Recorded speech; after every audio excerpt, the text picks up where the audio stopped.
Tu veux savoir pourquoi tu te bloques quand tu dois prendre la parole? Pourquoi ton cœur bat vite? Pourquoi ta bouche devient sèche? Pourquoi tes mains tremblent alors qu'il n'y a aucun danger en face de toi?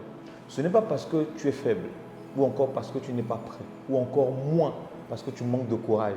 Mais en fait, c'est ton cerveau qui te piège. Et dans cette vidéo, je vais t'expliquer ce que personne ne t'a jamais dit sur la peur. Aucun livre de développement personnel que tu connais n'en parle. Aucun discours de motivation n'a abordé le sujet de cette manière-là. Et encore moins, aucun coach que tu connais sur les réseaux sociaux ou bien dans la vie pratique. Aucun coach n'est allé en profondeur. Aucun coach n'a décortiqué cette thématique au bout, comme je vais te le faire tout de suite.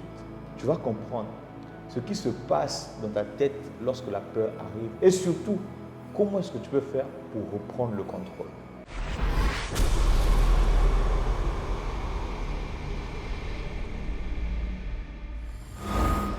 Je suis Yann Yoba, je suis entrepreneur, maître de cérémonie professionnel, écrivain, présentateur et chroniqueur télé, formateur en art oratoire. J'interviens dans plusieurs pays en Afrique. Avant de chercher à te débarrasser de la peur, il faut d'abord que tu puisses comprendre ce que c'est. Ce que je vais te dire peut changer toute ta vie et ta manière même de te voir toi-même. Comme je disais, la peur n'est pas une faiblesse. Ce n'est pas un manque de courage. Et ce n'est pas un défaut de caractère et encore moins un signe que tu n'es pas fait pour réussir. La peur, c'est un mécanisme de ton cerveau, une protection automatique qui vient d'une partie ancienne appelée le tronc cérébral. Certains l'appellent aussi le cerveau reptilien parce qu'on le partage avec les animaux, en particulier les reptiles, comme le lézard. Sa seule mission, c'est de te garder en vie, peu importe comment et peu importe contre qui. Même si ce qu'il considère comme étant un danger peut être un regard, une opinion ou simplement un geste. Le tronc cérébral ne réfléchit pas, mais il réagit. Voilà pourquoi en moins de 0,05 secondes, bien avant que ton cerveau logique ait le temps d'analyser la situation, lui déclenche déjà le mode survie. C'est pour ça que ton cœur commence à battre vite. Tes mains commencent à trembler. Tu commences à transpirer sans même savoir pourquoi ni comment. En fait, ce n'est pas toi le problème, mais c'est juste ton cerveau qui fait son travail naturel qui est de te protéger.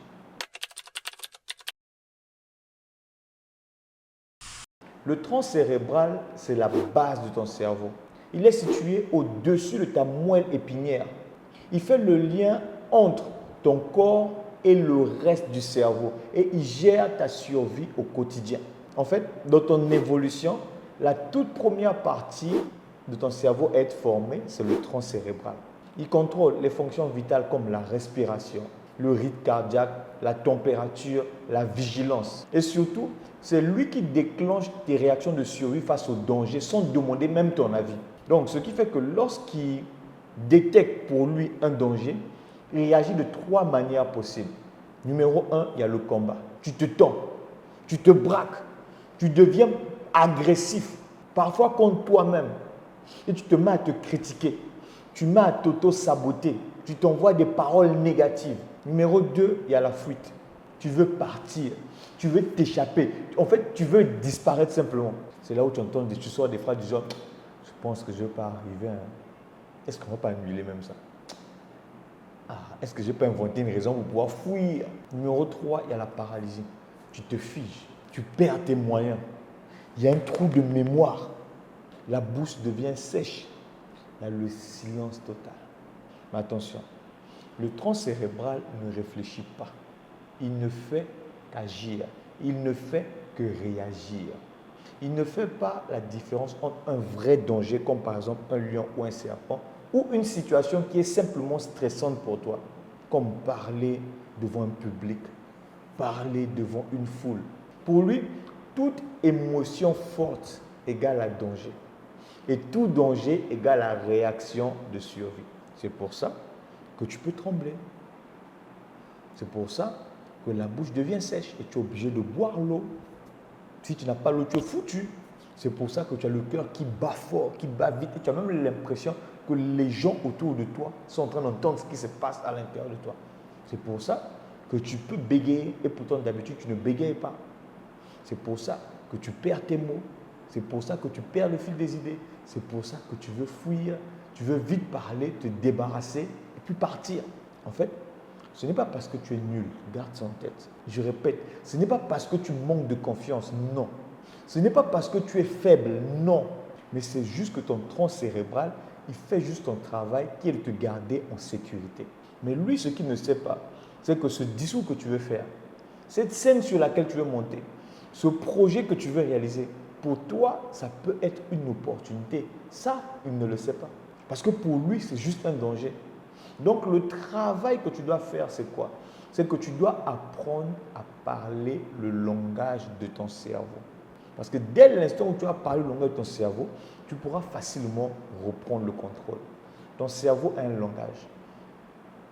Calme-toi, calme-toi, calme-toi. Calme-toi, respire. Calme-toi. On va arriver. Tu es trop pressé? Oh, calme-toi. Le vrai problème, ce n'est pas la peur en elle-même, mais c'est ton tronc cérébral qui ne sait pas faire la différence entre un danger réel et un danger émotionnel. Lui, il était conçu pour te sauver la vie. Pas pour gérer ta carrière, pas pour gérer tes prises de parole. Non. Je vais prendre des exemples. Par exemple, quand tu commences à quand tu veux prendre la parole en public, lui, il va s'activer automatiquement. Il va s'activer parce que lui, il pense qu'il y a un danger de mort. Voilà pourquoi il va couper ta salive, ton rythme cardiaque va accélérer, ta respiration sera bloquée ou saccadée. Lui, il ne cherche pas à te mettre à l'aise, il veut seulement que tu puisses fuir. Ou encore, quand tu veux, par exemple, dire à une personne du sexe opposé que tu l'aimes, il va aussi s'activer. Parce que lui, il voit une menace de rejet ou d'humiliation. Et ce n'est pas ce qu'il veut pour toi. Lui, il préfère que tu te taises plutôt que tu prennes un risque qui est émotionnel. Si tu veux demander une augmentation ou bien lancer un projet, il va aussi s'activer. Parce que pour lui, c'est comme si tu es en train de partir pour un combat. Il y a un affrontement qui est là. Tu pars au front. Donc du coup, tu vas commencer à douter. Tu vas commencer à trop réfléchir. Tu vas procrastiner et tu vas te freiner toi-même. Et le pire dans tout ça, c'est que tu crois que le problème vient de toi-même. Tu crois que tu manques de volonté. Tu crois que tu manques de courage. Tu crois que toi, tu n'es pas fait pour briller. Alors que ce que personne ne t'a dit, c'est que la vérité, c'est que ce n'est pas toi, mais c'est juste ton système de défense automatique qui s'est déclenché. Et tant que tu ne sais pas ça, tu vas continuer à t'en vouloir. Tu vas commencer à te faire des reproches qui sont durs. Alors qu'en réalité, tu devrais juste apprendre à dialoguer avec ton propre cerveau. Ton tronc cérébral n'est pas ton ennemi, mais c'est ton garde du corps. C'est vrai.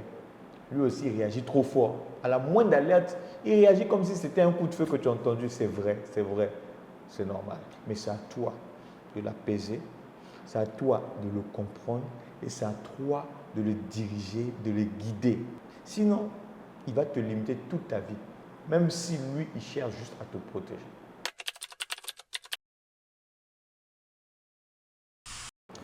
Je ne peux pas répondre à cette question maintenant parce que la vidéo est déjà trop longue. Je sens déjà que tu es trop fatigué parce que tu fais que m'écouter.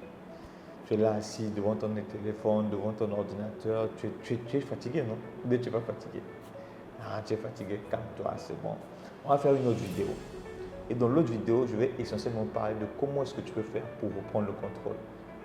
Mais je veux d'abord savoir, parce qu'on fait des vidéos, souvent il y a des commentaires, souvent il y a des partages, souvent il y a des likes. Souvent, il n'y a rien et ce n'est pas encourageant. Moi, je suis là. Je prends mon temps pour vous expliquer les choses parce que je veux vous aider. Tout ce que je vous demande, c'est de mettre un pouce, ou bien de partager, ou bien de commenter. Parce que nous, ça nous encourage. Ça nous pousse à donner encore le meilleur et le maximum. Donc, on se donne rendez-vous dans la prochaine vidéo. Abonne-toi si tu es nouveau sur cette page. Je te dis à bientôt.